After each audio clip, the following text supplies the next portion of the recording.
we really don't need that on Friday morning, but everybody needs that. Come on. You got to see me dancing at the beginning of each broadcast. It wouldn't be the same. What would you do, Tom, if I didn't do it? I don't know. I would probably just have to end off right there. So can't break the trend. We're at number 68, right? Why would we stop? So anyways, welcome everybody. Welcome my friend Paul Kennedy. Good to have you with us this morning. Good morning. Great to be with you, Kevin. Thanks for the invite. Tom, good to see you. Yeah, likewise. We're appreciative of you making the time. So everybody tuning in right now, Kevin Brown here with Lead Smart Technologies, and my co-founder of Lead Smart, Tom Burton, and lifelong friend and our friend Paul. Hey, Paul, before we kind of dive in, and I do all our housekeeping that we do every week, you've been around for a while in wholesale distribution. Maybe if you wouldn't mind, give me a little bit of your story and then the Dakota Supply Group story, if you wouldn't mind. Sure. Nope, absolutely. Thanks, Kevin. And saying I've been around for a while kind of makes it sound like I'm old. No, I didn't mean that. You've just had a few really cool jobs. There you go. So actually, I started out with my cool jobs. Actually, before I got into distribution, after I got out of the Navy, I pumped septic tanks. So that was my actual kind of introduction into the construction trades and all that. And then I was a plumber for 7 years before I got into the distribution side. Have run a couple of branches when I started with Westburn Supply back in the mid 90s, and then they were acquired by Ferguson in the early 2000s. Was with Ferguson for many years, kind of running businesses for them both in the U.S. and Canada. Mm-hmm. And then when I came back from Canada in 2013, I joined First Supply as their president. They're a Midwest, family-owned Midwest-based, multi-generation plumbing and HVAC distributor, and then had the opportunity to join DSG a little over 5 years ago, and that's where I am today. As I currently serve as the president and CEO of DSG. We're a 100% employee-owned distributor. We have 55 locations, kind of across the upper Midwest. We serve the electrical, plumbing, HVAC, waterworks, sewer, water and well, telecom, datacom, utility, and industrial automation pieces of the business. We don't do everything everywhere, but we do a lot of stuff across our footprint. That's great. That's fantastic. So you went from being in Canada for a few years with Ferguson, is that right? Yes, Wholesale, Canada, but Ferguson. Yep. And now you're in way southern Canada in Minnesota, right? In Minnesota, yeah. So I live in Minneapolis, and our DSG's headquarters is in a Minneapolis suburb. Good. With DSG, how many branches? How many people? So 55 locations across 8 states in the upper Midwest. We have 1,000 employee owners. That's awesome. I love the ESOP side of things. I did some work with a company a number of years ago that was in ESOP and got to kind of see I did some executive work with them, kind of got to see the inner workings of that. We had another guest on a few months back, Mike Mortensen with Alaska Rubber Group, or ARG. They're 100% employee-owned company. It's great to see that.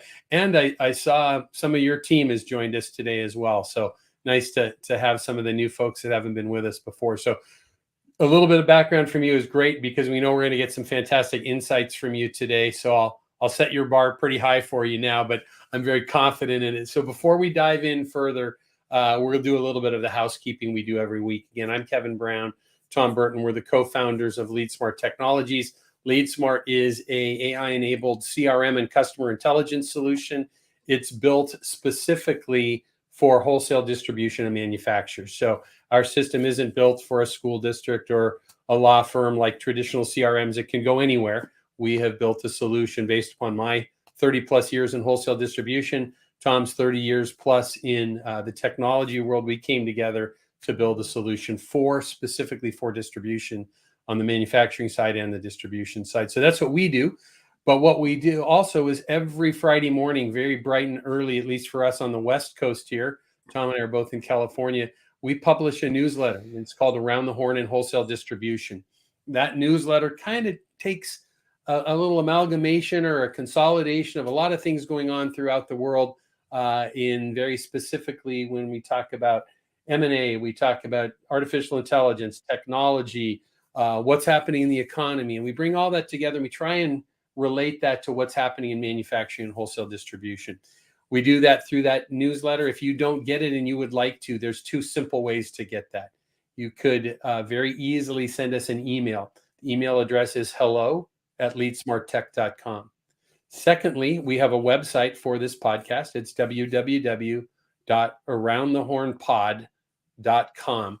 And you can see all of our past episodes there and listen to those and sign up for the newsletter. So if you'd like it and you don't get it, catch us your way from there. We'd be happy to get you involved. Final piece on this. You may be with us live this morning. It's Friday morning, December 1st. We're coming into the last month of 2023. So we're live on LinkedIn, YouTube Live, Facebook Live. If you're listening to us on the podcast, you will not be seeing our newsletter that will be up on the screen. So we want to give you a little warning ahead of time. If you're listening in on the podcast, we're on Apple Podcasts, Spotify, all the popular podcast formats. Our editors take this morning's live broadcast and prepare it for that later in the day. You won't see that. But again, if you'd like that newsletter, we're happy to get it out to you. So that's it. Tom, anything to add before we dive into the news? No, I just say good morning to Will. Good morning to Ron. And yeah, if you're out there listening, jump in. Please say good morning to Paul. And I'd love to know where you're from and what's happening. And I think it's going to be one of these discussions today where it would be great to get some feedback from the listeners as well. So Tom, read Will's shy. comment. Read Will's comment. Maybe pop it up on the screen. Yeah, there you go. Friday morning dancing is a must for Kevin, is a must. Perfect. Well, Will Quinn wins. Mic drop. Well, good morning. Anyway, Good morning, Will. I thought you had a little better taste than Kevin's dancing, but good to see you this morning. Paul, I'm glad you said that. You said that much better than I would have. So thank you. That was diplomatic. Maybe right. one of our other guests will defend me as well. Anyways, it's good to have folks with us, and yeah, definitely if you're out there, not only let us know you're here, but ask questions, make comments, share with us your thoughts. Those on LinkedIn, though, that are live, we've seen in the last few weeks a couple of different times that we've had some troubles with the ability to ask questions. So hopefully those come through well this morning, and we've had a little bit of a struggle since. But good to have. Let's see, I can see this on my phone. Paul, you have a fan in Mike Bernard, that's with us here. So you're just the best. I like that. So Mike is the best, and if we get into digital transformation, I'll tell you how Mike kind of helped steer me on our digital transformation journey here at DSG. That's great. Good. Well, we've got Christine with us from Chris is with us here from Brazil. We always love it when she joins us. Most mornings we have 3 or 4 minimum countries participating with us here live, and then on the podcast another 7 to 8 countries that we get out to. So that's exciting. So let's dive in, huh? Let's talk about this economic growth. We have an article. The first one we're going to talk about today is U.S. economic growth for last quarter is revised up to 5.2%, up from the original, what we saw and we talked about here on the broadcast a couple weeks ago, was 4.9%. So I'll let you guys, I'm going to throw it out to you guys. I have a few thoughts. We'll hear if we've got pessimism, optimism, or lukewarm water still that we've been talking about historically. I don't have any of those. I just have confusion. So Paul, maybe you can help us unravel a little bit of this, because it's just hard for me to get my hands around some of this data.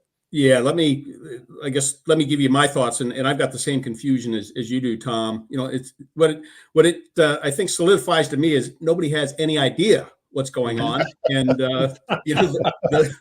every time we get one of these economic, you're making me feel a lot better, Paul. Yeah, it's like you get these wild market gyrations, and then a month later the numbers get revised, right? So a couple of interesting things that I kind of took out of this, that the consumer spending was actually a downgrade in this revised report, and housing increased. Housing investment increased. So I thought that was an interesting dynamic. And as as you and I were talking earlier, just how much of economic growth is being driven by consumer spending, and is there a detachment or a decoupling between consumer spending and kind of B2B, particularly in industrial distribution in that space? We actually saw some lightness in our business, probably more so in late second quarter through the third quarter, and are starting to see that come back now. We're actually starting to see our waterworks business pick up, which is usually a leading indicator in the construction space. Waterworks investment usually goes in first, so that's usually a pretty good prognosticator of what's to come. And our order log is starting to grow again after kind of leveling out. So that gives me a bit of optimism as we go into 2024. But coming off the last couple of years, right, where we had this inflation-driven boom, it's just been different. 2023 has been different, and I think that has caused a lot of consternation for folks as we start thinking about what 2024 looks like and what information we can glean from the economic reports, the greater economic reports, that are moving forward.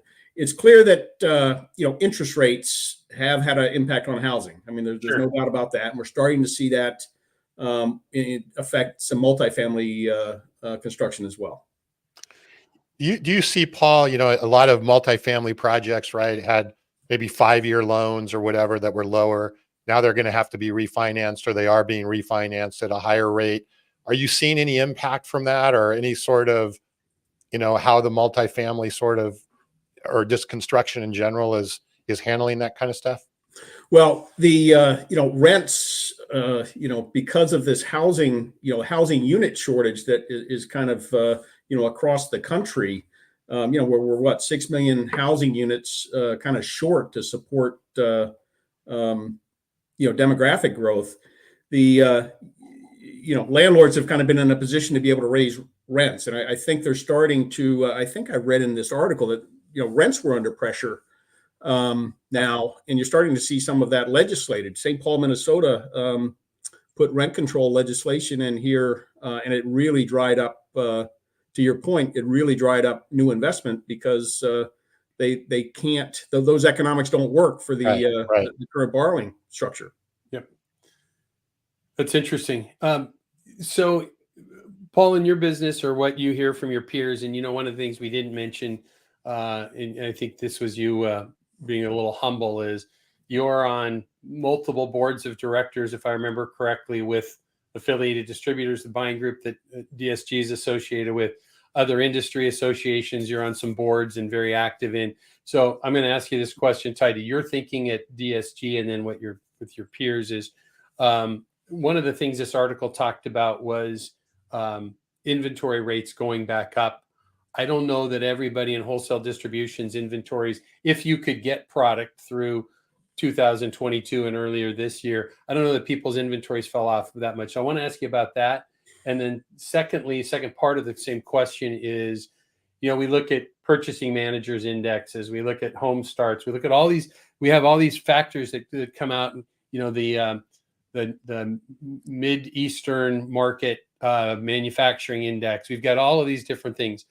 Are there any one in particular that you and or some of your peers or your CFO and other finance people, are you following any one of those in particular, or are you looking at them kind of combined and then benchmarking that against your existing business and your history? Yeah, kind of looking from a combined perspective, and just from the inventory investment, which that was another note that I kind of took. Is this is the season for buying group conferences and all that. Yeah. So I've been over the course of the last 60 days, have been with a lot of my peers and with a lot of manufacturers, and the common word was destocking. There has been a tremendous amount of destocking going on. So the moderate growth that the markets are seeing, and if you saw AD's published their third quarter results here, I think a week or two ago, and members had good growth, but that's not translating into increased purchases from the supplier partners, because there has been so much destocking going on, because you had this glut of inventory that, all the panic buying over the last couple of years. And then all of a sudden demand dropped off a little bit and everybody had built new manufacturing capacity and shipped everything. Right. With the exception of electrical gear. Electrical gear is still a struggle for most manufacturers and for most distributors. But so from a DSG perspective, our inventory peaked in April and is probably off, from there. And this is really just about destocking and a little bit of deflation. We're probably down 20% since our peak in April. That's substantial on sales with sales growth. Right. Okay. So basically, at these buying group events, the guys sitting at the other end of the table from you, the manufacturer side, were sweating and begging, and you've got some inventory left, and things didn't go necessarily as well as they wanted. Well, they know. I mean, the manufacturers are really trying to understand more deeply what your sell through is, right? So they can kind of plan as they look forward into 2024. When are you going to be kind of leveled out from a stocking perspective? So they'll have a better idea when they can expect the demand. That's great to hear. So a quick question kind of related to your business, because I oftentimes think in my head, just because it's my background and where I come from on the manufacturing distribution side, is kind of commodity driven products. And you don't have necessarily, as I would assume, a big part of your business is not commodities. Is that a big part of our business is commodities? When you think commodities, of conduit, you think of wire, you think of waterworks pipe, and it's been a big impact this year. So did you have a significant struggle in your business as well, in waterworks, pipe valve fitting, HVAC, electrical, with acquisition of products from offshore suppliers in 2021 and late 2020? We did. The reason sorry to jump in here. The reason I'm asking the question is in a lot of standard industrial, maybe industrial safety, you get into some of the other areas where it's just almost all commodity business. They went through this phase where they were buying everything that they possibly could, right? Because they couldn't get their hands on things. And then now they've had this, maybe you could call it a hangover into late 2022 and 2023, because things have balanced out. And now you've got the offshore manufacturers, frustrated because they can't get enough orders because they boosted capacities as well. Yep. No, you're absolutely right. And that's exactly how it played out. And it was not only in the commodity space, it was also in the finished goods space. Because a lot of it was components that were being imported that were completing finished goods. You think of water heaters, you think of furnaces, you think of, where the blower motor was coming from an offshore supplier, and that disruption in their supply chain impacted. So you had this, kind of pig in the python of order log that's, kind of still working itself through. Ties kind of into the comment that Will Quinn is making here. Will's a regular with us on the broadcast from Will works for Infor, the ERP company. And he was kind of talking about some manufacturers that he had talked to using artificial intelligence and machine learning to kind of manage inventory rates. Yeah, I like that follow-up comment he made. He goes, just-in-time inventories turned into just-in-case. Right. Very good. Well, appreciate that, Will. Tom, let's for any final thoughts on economic stuff, Tom? No, let's move on here. All right. So we talked about this quite a bit, and it's interesting. I wouldn't have thought 68 weeks ago when we started this on our broadcast with the Around the Horn podcast journey that we would talk that much about labor issues. But, when you stop to think about it, and we're going to talk about an article from Associated Press about, it's called the Auto Worker Strike Cut Ford Sales by 100,000 Vehicles and Cost Company $1.7 billion in profits. So again, if you're listening on the podcast, we're reviewing a newsletter, Around the Horn and Wholesale Distribution, that comes out every week. If you'd like a copy of that each week and you don't get it, please let us know. But earlier in the year, what did we talk about? We talked about port strikes on the West Coast and the potential impact of that, right? The port of Long Beach and LA, that literally is a spit of land between them that's man-made, is what separates those two. I think if you put their combined containers that they process, that's either the third or fourth busiest port in the world. And then you start moving, tons and tons of fruits and vegetables come in from Latin America into San Diego, plus cars, and you work your way up to San Francisco and up to Portland, and then up to Seattle, and then up to Vancouver. Port strikes can be major. So we talked about that quite a bit. Then there was going to be a Canadian port strike. Was a risk of that. Averted these, and now we come in about a month ago or so to this auto worker strike. And we talked about the ripple effect. RP Ron Paulson, a retired Grainger executive, was on with us, and he was sharing with us some major numbers of the trickle down effect about not only how many people it impacted, but all the different companies. And now this is coming to bear, right? We're seeing it with this glut. I shouldn't say glut, but the challenge that's come out of that. Cut sales by about 100,000 vehicles, and it cost the company 1.7 billion in profits for the year. So, any thoughts from both of you on that?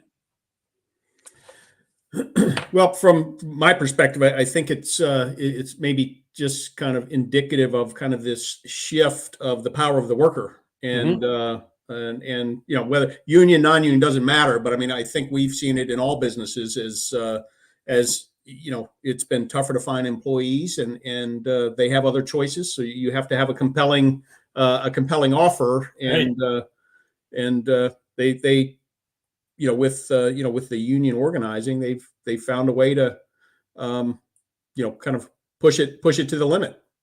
Well, it's interesting too. I watched this with I've driven many Fords over the years, and where their most profits are is in their trucks and their SUVs. And these guys went after this hardcore, right? They started a little soft, and then boy, as soon as they hit those plants, and now we can see this, right? Those plants were shut down. They're not putting out as many vehicles, and it's going to have a big hit.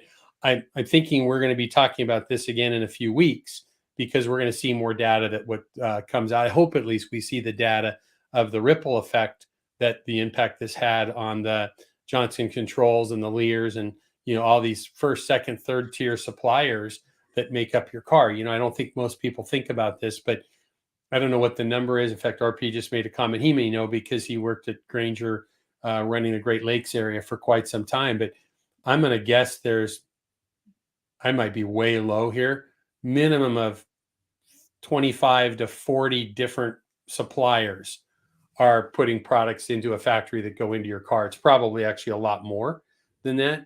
But we don't think about that. We just think about this big picture and that impact. And when you hit a strike in any type of plant, that ripple effect is huge. So it's an interesting. Maybe they all just auto companies maybe just need to become ESOPs. Well, there's one other thing though that I think is worth mentioning here, and Paul would like your take on it. I was reading an article last night, and this was related to a manufacturing. This wasn't tech industry or whatever, where they said millennials and Gen Z, the average time they spend on a job is less than 3 years right now, versus, the older generation, which would spend 30 years or 25 years in a position. And so not only are you losing people and all of that, but it's very hard to build that tribal knowledge, right? It's very hard to build that experience that you need when you have that level of turnover coming along the way. I assume that, this obviously, as the union tries to get these better contracts, that they're trying to attract people and get them to stay longer and so forth. But I think also, and I think, Ron just pointed this out as well, I still believe that this is going to be an incentive or a catalyst for more automation, more AI to come in to these organizations, because the AI doesn't quit, right? The AI doesn't quit after 2 or 3 years. The knowledge that's developed doesn't leave there. And these people that come in are not experts in what it is. So I don't know, Paul, if you're seeing that at all in your industry with younger workers or anything like that. So I don't think we see it so much at DSG because we are an ESOP. So, we've got some stickiness that goes beyond it. But I think you're spot on with that. And I think the AI and other automation that is going to continue. I mean, part of it is to help, kind of tamper some of this impact, right, in labor costs. But the other thing is there's less workers. There's less workers available. So some of that work for the work to get done is going to have to shift in how the work actually gets done. Yep. Tom, you brought up a good point there, right, about millennials and the amount of time and jobs. And I think, historically, right, the labor negotiations, whether it's auto workers or longshoremen or whoever it might be, it's about the long haul for the benefits and so forth for the worker, right? Thinking that the worker is going to stick around. And, we probably, all of us, are probably within a few years of age here, the three of us talking today. And, we probably think about our fathers. Tom, I know growing up with you, your dad, it was in the same industry forever. My father's in the same industry forever. And many, many people, started their first job, got the gold watch when they retired, and had been 30, 40 years with the same company. Well, now you see it with some of the requests in these negotiations were that the new people coming in have a much shorter time before they get to that top tier pay, which is probably the idea about getting more people in the union and getting them to that higher rate more quickly, and making up for maybe potentially what you were talking about, Tom, is that they may not want to stick around that long so they can get good wages earlier. No, I think there has to be a way, a stickiness, as you said, Paul. There has to be a way to get more stickiness in any sort of job. But at the same time, you got to backstop that by using AI and other technologies, because that knowledge, it's not even that the tribal knowledge doesn't exist, doesn't have enough time to develop if somebody's coming and going at the way Good that point. it is. So, yeah. All right. Let's jump on. We'll just talk kind of quickly. The next article that we're talking about in the newsletter today is, again, it's a little bit further on this, right? The article says, the next on UAW's to-do list, add more members from non-union factories. And it kind of made me laugh. I'm not happy about what happened here, but it's really interesting. I don't know if either of you caught earlier in the week. I think it was on a live, I think it was a New York Times had a live event, and Elon Musk was there, and they were talking about they were trying to pin him down a little bit on how he felt about, or what the impact was of, Disney and some major corporations pulling out their advertising from X or Twitter. And he was pretty vocal, right? He said to go, XYZ themselves, and said it on this live broadcast. And so he's not afraid of controversy, right? And there's a whole nother discussion about that, because, you wouldn't see the New York Times or the Wall Street Journal try and get bullied like Twitter's trying to get bullied right now. But I'm going to be interested if, as the UAW is starting to talk about the Tesla plants, the BMW plants, the Hyundai plants, the Volkswagen plants, Toyota, Nissan, all that have these plants throughout the Southeast that are not unionized, that may be, I think, a tougher battle, especially when you've got a guy like an Elon Musk, who's probably got a strategy for this at some level already. Yeah, I think as I read that article, Kevin, and yeah, I did see Elon's, and I think later we're going to talk about Satya Nadella, Yes, and maybe an article there. So boy, that's two a contrast, different polar opposites on the way they lead. Right. But I think as I read that article, and the interesting thing to me was about after the big three settled, that the other non-union manufacturers proactively raise rates, right? Gave raises. So really the union is is driving behavior with the non-union manufacturers. Yep. But so I think the other non-union manufacturers are taking the lead from there and understanding the dynamics, but not having a lot of the other stuff that goes along with being a union manufacturer. So yep. That's interesting. What intrigued me, and we'll close out on this fairly quick and move on. There's a lot of other good stuff to talk about today, but it just was intriguing to me out of this article. It talked about, one, the war chest that the UAW has, but how other unions help each other with funds when they want to go do something like this. And I'll just tell a kind of a quick anecdote that goes with this. My father listens closely every week, and he'll laugh at this. So my wife and I have been married almost 20 years, and my father-in-law is a retired iron worker. My mother is a retired hospital administrator. They're in the same union. The last year before mom retired, the iron workers came into the hospital to organize, because the nurses were organized in a different union. They came in to organize and successfully organize the administrators. So here's my 5 foot tall, right off the boat from Germany, strong accent, wonderful mother who was retiring as a hospital administrator, meeting my now father-in-law for the first time, laughing about them being in the same union. And my father-in-law was the guy that hung off the side of the 40-story building doing the ironwork, right? It's pretty amusing how these things happen. So I always love that kind of story, because it's unique to see this organizing that they do, whether you like it or not. So Tom, let's jump ahead. What's next? Well, we have Amazon here now, the top delivery business in the US. I was kind of wondering about that, though. Is it kind of a false statistic in a sense that they cannibalized a bunch of business from UPS and FedEx? So as their business was growing, the UPS and FedEx business was dropping, kind of double dipping on all of that, but still pretty impressive about, I didn't realize that Amazon was so widespread and so prolific in the delivery business. Well, I'll answer part of your question, and then Paul can give his take on this too. There's a few pieces of this I want to discuss briefly this morning. One, I think the answer to your question is yes and yes, but I don't think the statistic is false per se.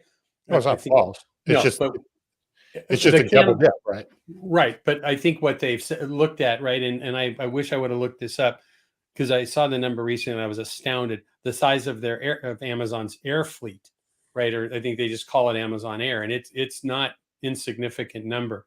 And what they've basically done is, and this is my big takeaway from the whole article, and I'll throw this out there, and you guys can kind of share your thoughts. I know, Paul, you mentioned earlier you had some thoughts on this, but look, at the end of the day, we're here to serve wholesale distribution and manufacturing. It's what we do with our company. It's why we're here with the podcast. There are a lot of people that I talk to on a regular basis who are looking at e-commerce only from a standpoint of, let's use an electronic means for my customers to order from me. And the last thing that they would ever be willing to do is put their products on Amazon, because Amazon's the bad guy. Because Amazon, when they started Amazon Supply, now Amazon Business, was very straightforward that they were going after Grainger's electronic business. So we have all these people out there, many people, Paul, in the trade associations you're involved with and buying groups, are super concerned about this. I look at this as, you should know the devil that you are looking at very closely, because this is one more factor of the impact that Amazon is having on the economy. And whether it's cannibalizing stuff because FedEx said we're not doing business with you anymore because you're driven the prices down too much. Amazon said, good, we'll go buy more trucks than you have, because they have the money. And this is a place, in my opinion, where we should be looking at, if I'm in business, I should be looking at, one, clearly understanding what they're doing and where they're going, because it could be a very, very short-term time when you have a representative from Amazon come and I'll even say, Paul, to your logistics team that says, here's my rates versus UPS and FedEx. And Amazon is going to find, we're going to talk in a few minutes about other things that they're doing on the technology side. One, it's critical that if I'm in business, I understand their business model and what they're doing. And two is, it's probably time to more embrace than try and fight, because it's not a battle you'll win. Doesn't mean that they're going to squash anybody or put a distribution company out of business, but understanding how to work with them is probably in people's best interest. Yes, I agree, and I've taken a couple of points there, Kevin, as I think through what you just said, and as they shifted business from FedEx and UPS, my guess is, like everything, they figured out that they could do it better and more efficiently. Right. Exactly. So what they do, they reduced 27,000 people. They were able to cut delivery times, improve inventory management, and improve search results for customers. So reduced cost, created a better product, and Yep. and part of that was changing their structure, right? I think I read that they moved to these regional hubs, Yep. where their Hub and product spoke, right? in those regional hubs is more focused. So I mean, I think that's a big deal. I view Amazon not as a competitor to be feared. I view Amazon as a behemoth that we need to learn from, understand from, because they are establishing the benchmark. They established, I think, the benchmark for a customer online experience. Yep. That, hey, if we want to play in B2B online, we're going to have an experience that mimics or competes with their experience. And now I think they're taking that to supply chain and distribution, and we need to be aware and be ready to react and learn. Well, I think that's extremely well said. I mean, that's really my view of all of this, is that they're not going away.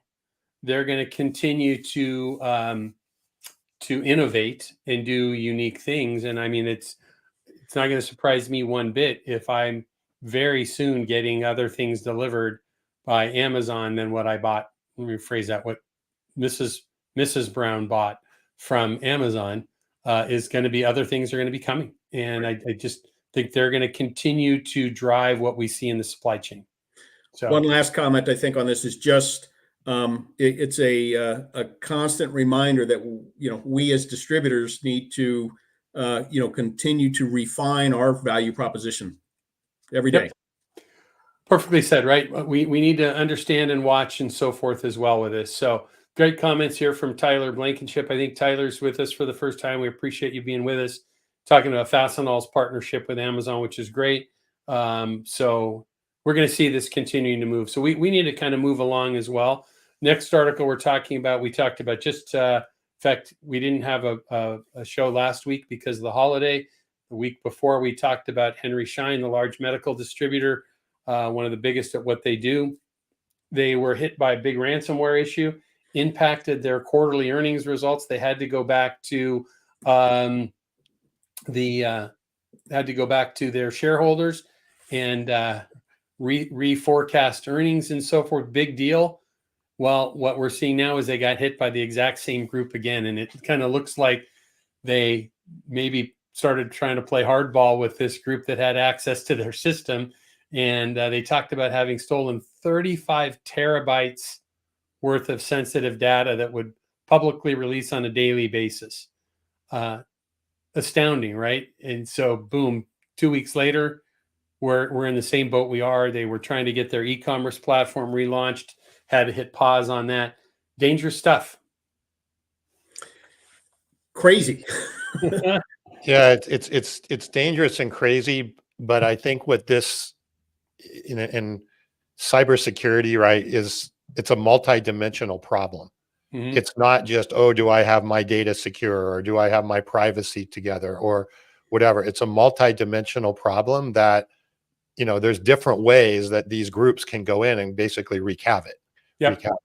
And with the AI piece more and more entrenched, it's going to get worse, right? Think about injecting information into your AI framework. So now your AI is now polluted essentially from, I'm not trying to put ideas in anybody's head, but these are the types of things that we have to look at as we look forward with the cybersecurity. I do think technologically there's a lot of foundational things that you can do across the board to handle a lot of this. So just architecturally, that can handle a lot of these things. But yeah, you have to look at it from a multi-dimensional perspective. And clearly this group kind of found one door and then went in another door. So right. And was don't test us, because we're here and we're back in. I'm going to make a statement, but I'll have to, cut out some names. But a good personal friend of mine, like I saw him yesterday, he works at a very high level globally in cybersecurity for a company that every one of us have involvement with on a regular basis, and is globally a household name. And Chinese government got into their system, and this was 5 years ago probably. And he has a whole team on his global cybersecurity team that all their role is to keep them over here. and make sure that they can't get past these areas that the company doesn't use anymore, I guess, but not let them get out of there, and then watch what they're trying to do in that little area they're in. Pretty astounding when you've got a company. I wish I could say who they are. It wouldn't be reasonable for me to do that, but pretty astounding that that's a company of that size has those issues. So it just, the point that we're talking about here, right, as we talk about distribution and manufacturers is, and I'll make this comment again briefly as we go. When we talked about this a few weeks ago, I was at an event in August, I think it was, talking with a small manufacturer. I'm going to guess $20-30 million a year manufacturer, and they had a hit like this as well. So everybody's vulnerable at some level, and I think we are going to all need to start working on a focus for tighter security as we move on from this. Will made a good comment about getting to the cloud is a good first step on some of this. Trent Lee, thanks for being with us today. Trent saying, I'm seeing bad actors moving into small companies who are less focused. So he kind of recapped what I was mentioning. So thank you for that, Trent. So yeah, it's Tom, to your point, the threat actors are they're getting more sophisticated, and the technology is getting more sophisticated. So it's kind of a multifaceted defense system that you have to put into place.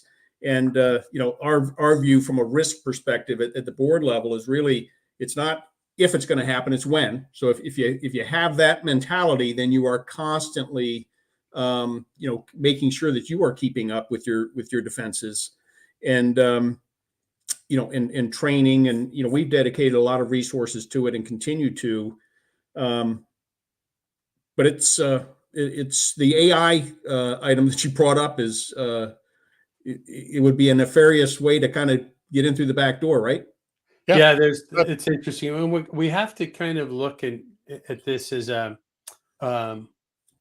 it's an industry, right? That's much of it is in Eastern Europe.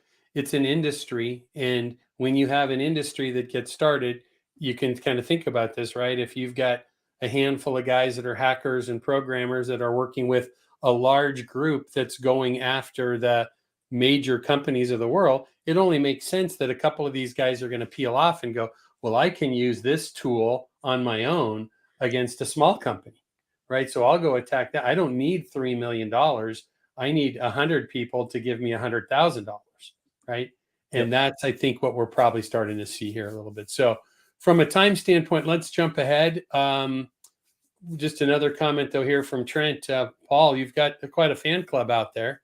So we're happy to have some of your friends here. Trent's shout out from Fargo, North Dakota. So I'm guessing it's cold in Fargo. Trent, good to see you on. Thanks for joining. Trent and I worked together many years ago, and I still follow his career up there in Fargo now. Well, I'll say something a little self-serving here is you're with us most weeks, whether you're on the broadcast with us or just listening in. So people want to keep up with Paul, you can find him Friday mornings at 9:00 Pacific on LinkedIn Live or however you may want to listen. So hope to have you back with us again, Trent, and everybody else that joined us today. Tom, I want you to dive in, though, first on this next article about Amazon launching, it's called Q, their business chatbot. They're starting off with this saying their answer to ChatGPT. I know you've got a lot of thoughts on this. You are a resident AI expert, so take it away. Yeah, I'm not sure it's an answer to ChatGPT exactly, but what it is they have built their own chatbot that works with certain AWS applications for supply chain and so forth. I think there's a couple things that jump out at this. First of all, it's to a large degree being driven by your first party data, right? The data that you have in your organization versus what most people know ChatGPT with, which is using data off the internet and scraped off the web and so forth. So this is built around their own data, and they talk about being able to talk and link into different applications that you have in your business and so forth. The other thing that I find, and I've seen it, this wasn't in this article, but it was another article I read about this too, is this trend about talking with your data, right? And Kevin, you know me, I constantly am beating the drum about this because I strongly believe it, No, come on. right?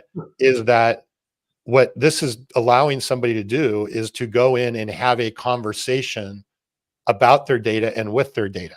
Mhm. And when you think about traditional business intelligence, right, what do you have? You have, you basically have a database, you have reports that run, and then you have dashboards and you can drill in and all of that stuff, but you're not having a conversation with that data and be able to navigate based around where that conversation takes you. And to me, this is a first example of that, of the fact that we are going to see in the next 2 to 3 years, or maybe even faster, is that the way that we interact with our data in our organizations is very different than what we have done historically. Yep. And it's going to have a lot more. And I'm just going to say one more piece here, because I don't think and this is what's different about generative AI, even against maybe more traditional AI, where you've got, machine learning and so forth.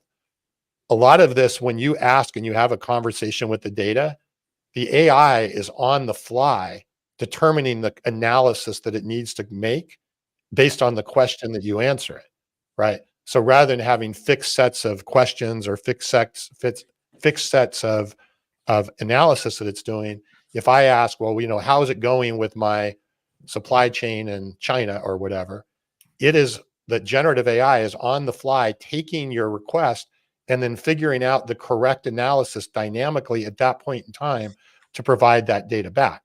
That's very different than having a static set of machine learning and so forth going forward, which is exciting to me as well, because we work a lot with, as you know, Kevin, with a lot of first party data and organizations. So yeah, this is it's only available if you're using certain Amazon products. So this isn't a generally released, Mhm. product or whatever, but to me, it shows yet another example of where this is all headed. And Well, Paul, love to hear your take on it. Yeah, just two quick comments. I don't know that I can add much to what you had to say there, Tom, but the one point that I highlighted was the statement about the visualization of trade-offs between different possible scenarios in the supply chain. And Yeah. as I'm just thinking about that is being generated by AI. Yes. That output, and it just that blew my mind. The one other thing that just comment around this is, you look at the data that Amazon has, right? So it's he who has the data, or she who has the data Right. is going to be able to produce the most generative AI. Right. And so Yeah, that's a great point to go with this. And the article talked about and used the term data lake. So this is part of Amazon Web Services, right? Let's take a cut back at this. This is not the group of people that are sending your socks to your house. This is their big data warehouses that they have around the world. It's the side of the company that first allowed them to see some profits.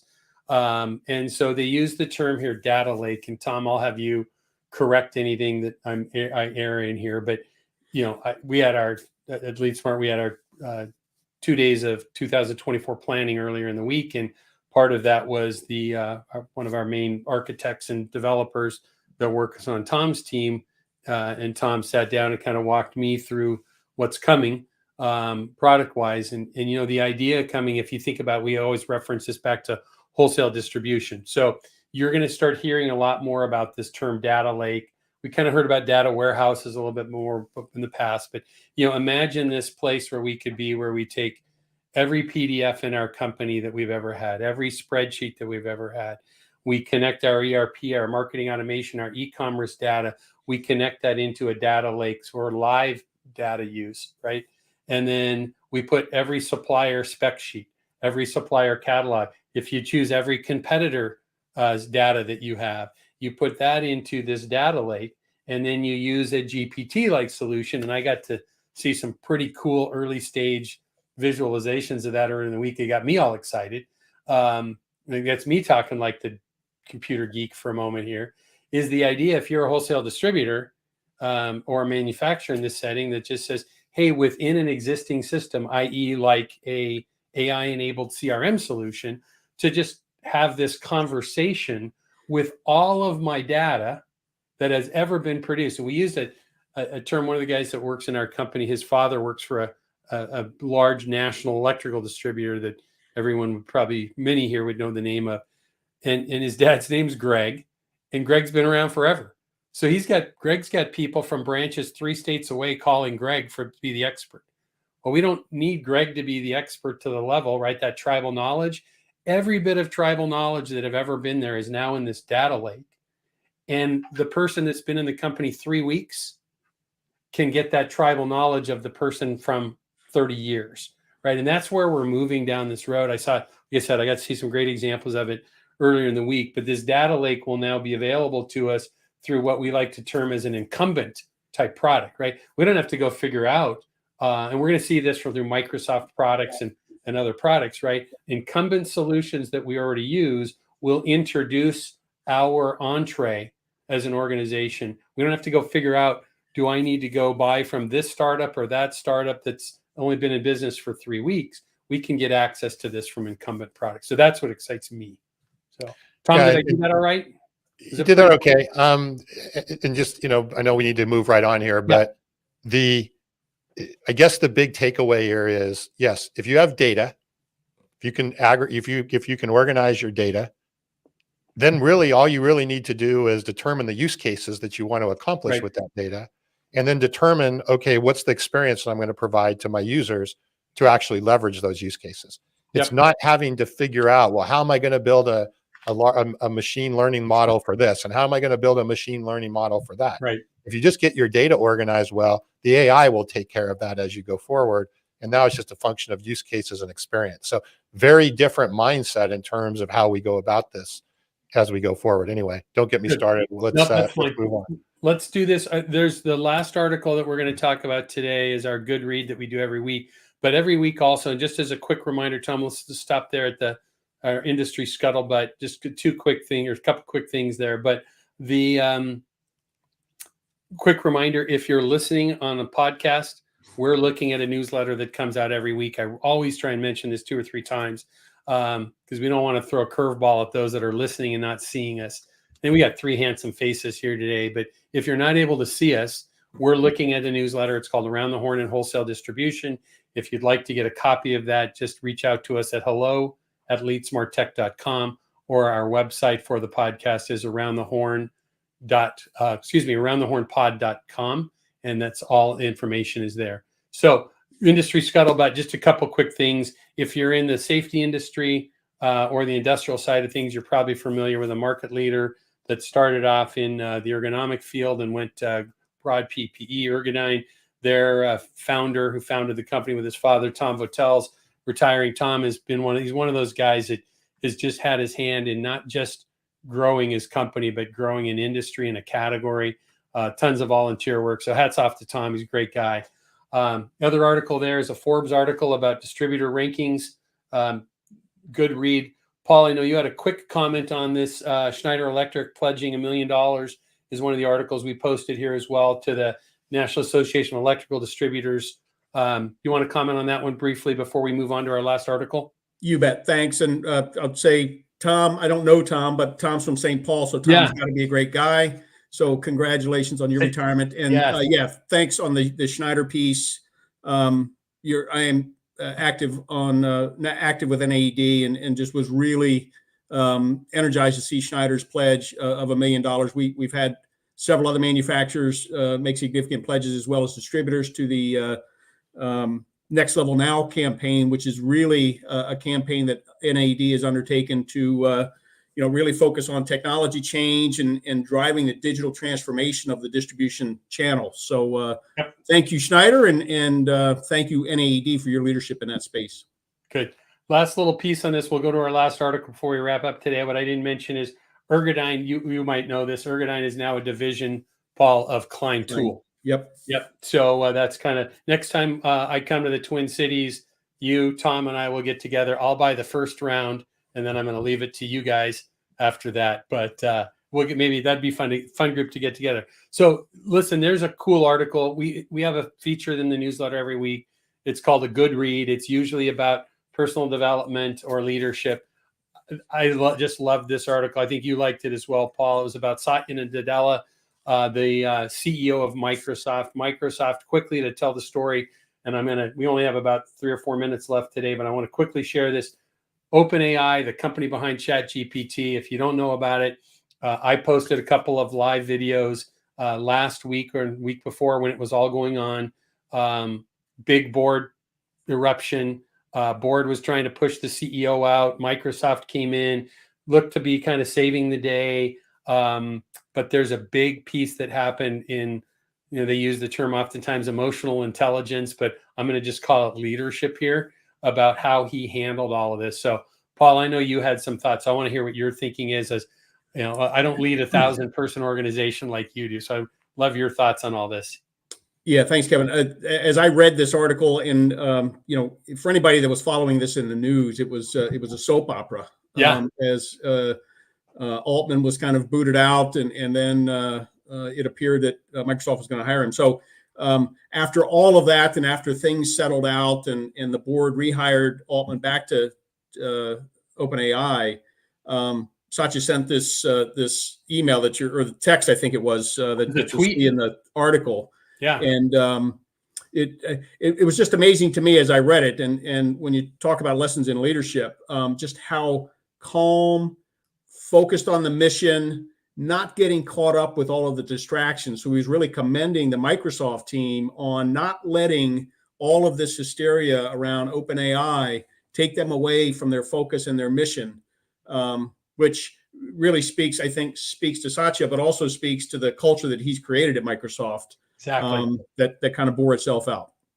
Well, I love that how you described that, and I think it's so important to think about people. Right now, there was a business factor that went with this too, because they had a huge stock bump through all of this.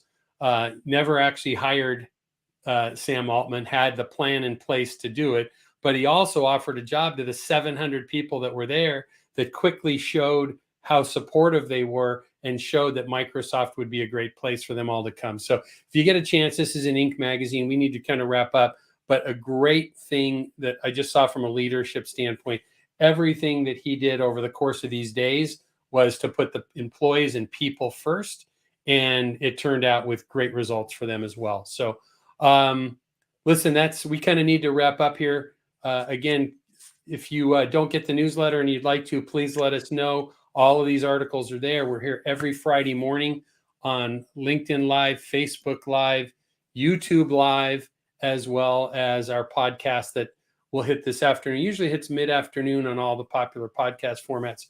Lastly, Paul, any good, exciting plans for the weekend? I'm actually going to do some plumbing, believe it or not. So do you know where to get the equipment and the supplies? I do. Yes, you got a source. That's great.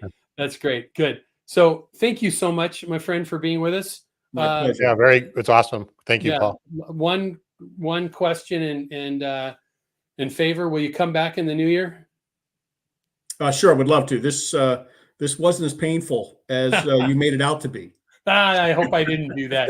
No, you didn't. It was great, and really appreciate the opportunity. That's great. Well, we'll wish everybody a great weekend. We appreciate you being with us. Hope you can join us. Those of you that were new, haven't been with us before, every Friday morning, LinkedIn Live, the Lead Smart Technology page, YouTube Live, Facebook Live as well. Have a great weekend. Do good things. Be kind. Be safe. We'll see you next week. Thanks, everybody. Thanks.